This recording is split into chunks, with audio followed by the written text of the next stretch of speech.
I've done a lot of dialogue dives in the past, and I've done a lot of Tywin videos in the past, but I have somehow never made a video on possibly the most popular Tywin scenes in all the shows, him and Arya. Not only do these act as some of the best tension-filled scenes in all of Season 2, they're also completely original to the show. A true stroke of genius from Dan, Dave, and the other creative minds working on the early portions of Game of Thrones. The dialogue between these two is some of the best in the entire series, and I know it has inspired many of you to design your own scenes, drama, and maybe even whole characters similarly. What I want to do today is break down the major and minor choices used to craft the back and forth cat and mouse happening with Arya and Tywin, and hopefully clear up just what makes these scenes so dang interesting so that you can use it in your own writing.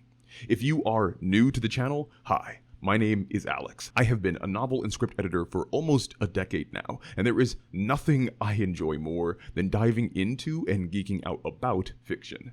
If you enjoy what you hear, head on over to my website to hire me on for your own novels and scripts. Or, if you are more into reading, I have my own fantasy books for sale on the website, as well as a whole YouTube channel filled to the brim with handmade art, so you can be immersed in the lore and stories of my world. There are even videos on this channel for those interested. My goal is to get 3,000 sales for the books, so any contribution would mean the world to me. Check them out. But getting back to this dialogue dive, things will be a tad bit different today. Instead of breaking down the dialogue of just one scene, we will be looking at the dialogue of multiple scenes between Tywin and Arya.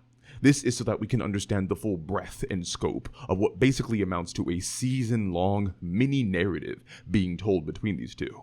And there are so many cool writing concepts going on here.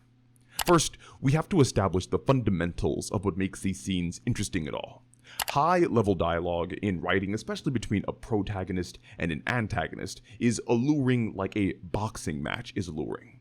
Readers and watchers love watching two competent individuals going back and forth at each other. The more skillful they are, the more invested we become in the outcome. We like seeing competency on display, and the dialogue across these scenes does this subtly but wonderfully. See, Arya has disguised herself as Harry, a little boy. Maybe he's a little squire. He ain't no squire, look at him. He looks like a girl. I bet he stole that sword. And she does this in order to sneak across the kingdoms undetected. Arya has managed to fool all but those who are closest to her into thinking that she is a boy. For us watchers, we may easily recognize her as a girl, but the suspension of disbelief in the fiction makes us think, oh, okay, the average person in Westeros wouldn't be able to tell the difference. Kneel, or I'll carve your lungs out, boy. And that's what's so beautiful about Tywin's introduction into these scenes. You do no such thing. This one's a girl, you idiot. Tywin instantly clocks Arya as a little girl, and this tiny moment of dialogue speaks volumes about his character. We can now understand that, relative to everyone else in Westeros, Tywin is more perceptive and intelligent. He is more competent. And this trend is consistent because the other person who passes this competency benchmark is the super assassin, Jaqen A boy becomes a girl. I was always a girl. And I was always aware. Believe it or not, this is actually Tywin's first display of competency in the show. All previous moments are him being more reactive and passive to circumstances that others are bringing in front of him. They have my son! Get out, all of you. We hear about Tywin being shrewd all the time, but this immediate uncovering of Arya in seconds gives us proof of it. But all good writing is based in equalization. What happens on one side of the equation must happen on the other. So because Tywin's competency is established, Arya's must now be too. And this happens through her being designated as his cupbearer. Bring the girl. I need a new cupbearer. Arya is hence put in a position where her actions and words must be competent enough to fool Tywin. This is the boxing match, the punch and counterpunch. When Tywin makes a competent move, Girl, where are you from? Maidenpool. You're a northerner, aren't you? she must quickly make a competent move back. Good. And one more time, where are you from? Barrington, my lord. House Dustin. But Arya is not a robot. She hates Tywin, and that is where the tension of the scenes come from. The drama stems from whether or not Arya can walk the line between demonstrating competency in keeping her disguise, or if her rage-filled wrath will reveal her. They say he can't be killed. Do you believe them? No, my lord. Anyone can be killed. And that makes for awesome television. But this narrative drama that I mentioned isn't randomly chosen either. It directly interacts with Arya's established theme so far, and that has been the rejection of ladyhood and traditional nobility.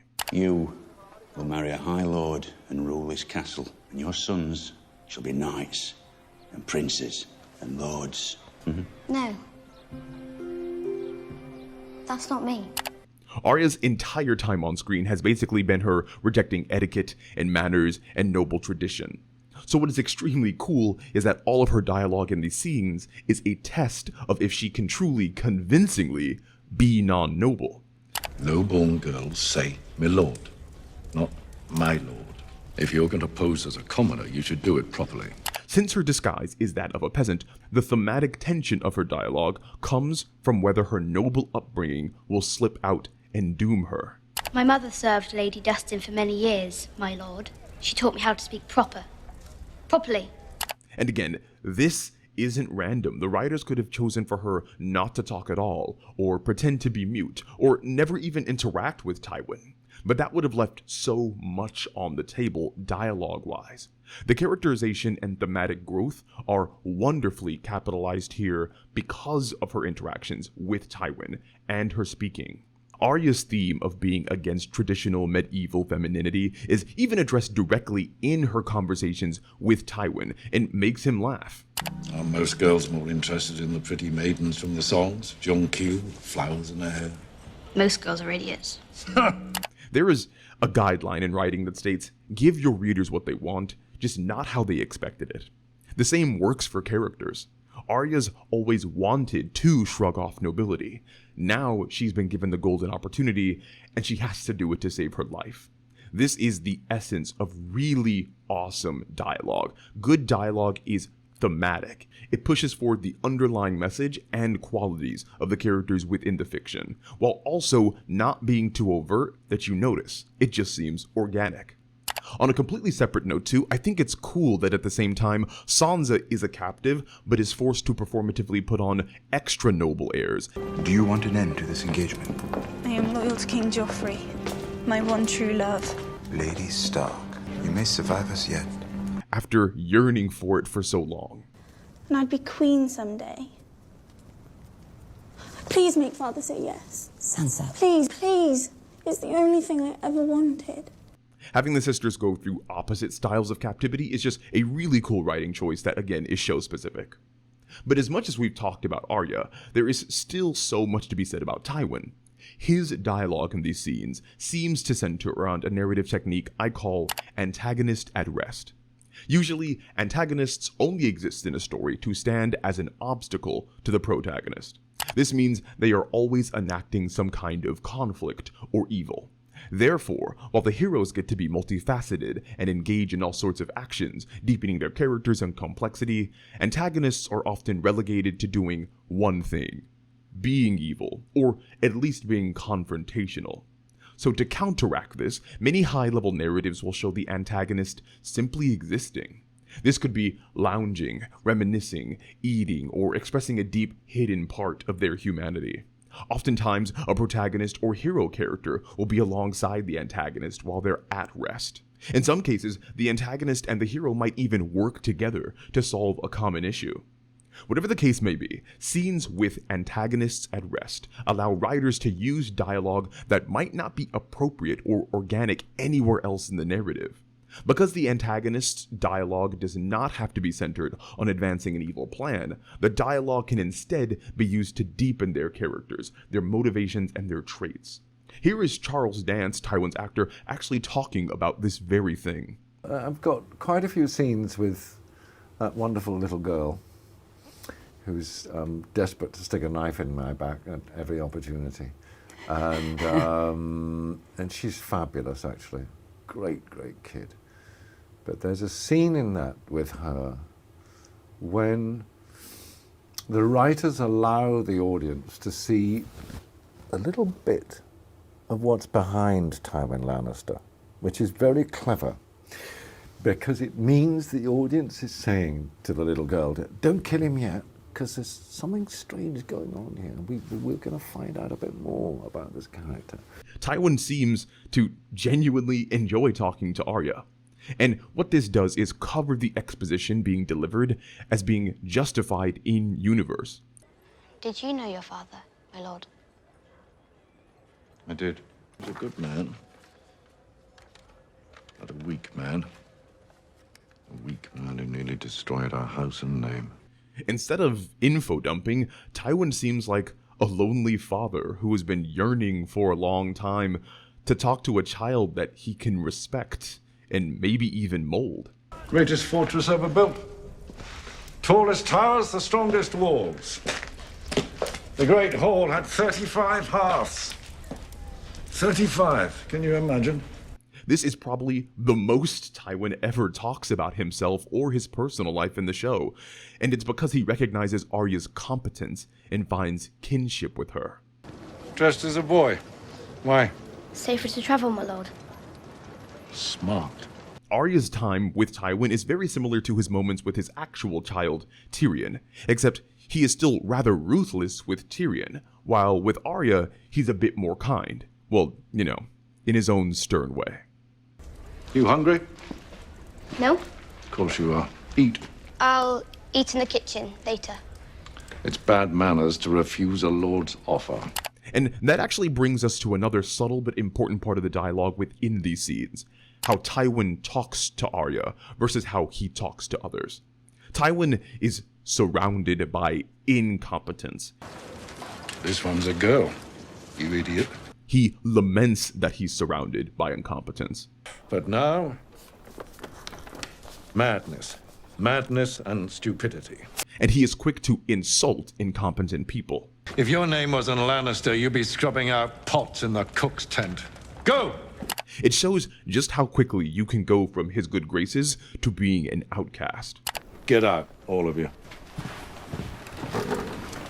This all creates the bedrock for how delicate and meaningful the relationship between Arya and Tywin is. Fetch me the history of the greater and the lesser houses. It's the one on this.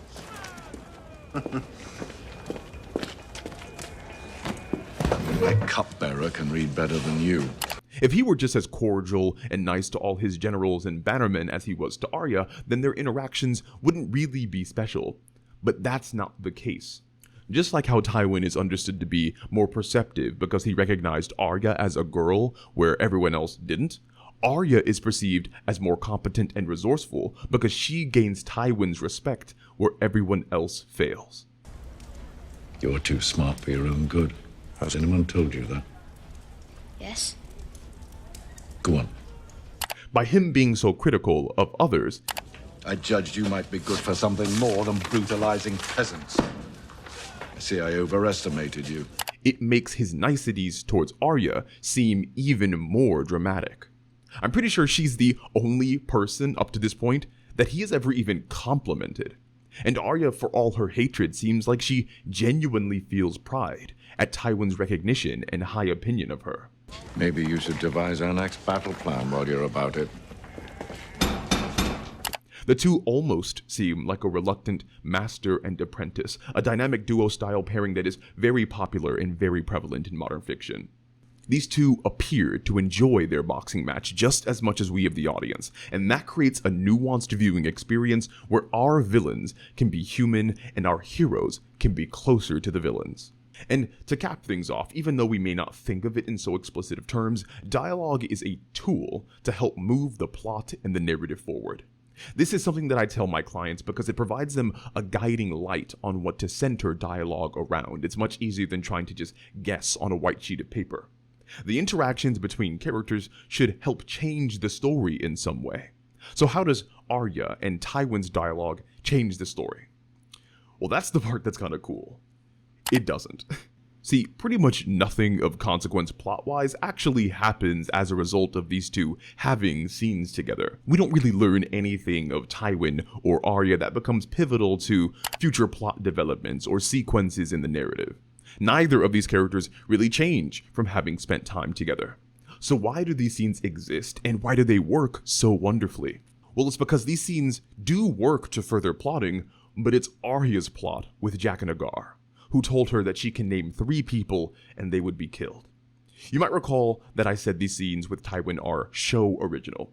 This is because in the books, Tywin isn't there at Harrenhal at all. It's Roose Bolton and Arya together in the castle. And the names she gives to Jaqen H'ghar are very different in the books from the show.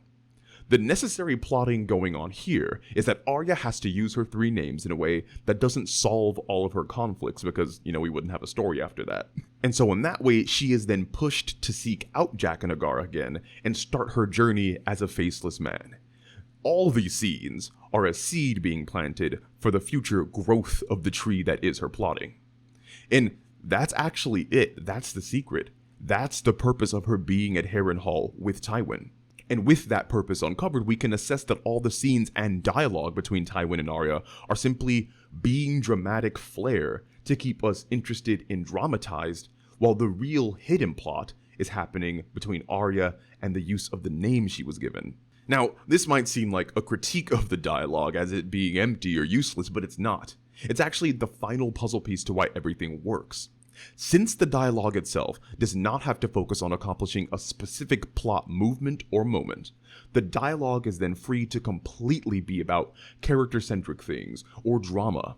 This is why Tywin can just be angry or reminiscent, or why Arya can be snarky, or why both of them can just sink into exposition. This is why they can part ways without changing each other. The contents of their dialogue together doesn't really matter plot-wise. It's just about it all being entertaining and suspenseful, while Arya's plot with Jaqen H'ghar progresses. This is important to know because many writers will try to replicate this more free-flowing style of dialogue without recognizing that their dialogue probably does need to serve a specific plotting purpose. Being able to understand these subtle but fundamental aspects of character interaction are what separates the good writers from the truly great ones. Anyway, thanks for watching all the way until the end. If you like what you heard, leave a like, comment, and subscribe. Support on Patreon too, and please check out my books and my editing services on my website, along with my new channel. All links will be below. As always, it was a pleasure, and I will talk to you all again soon.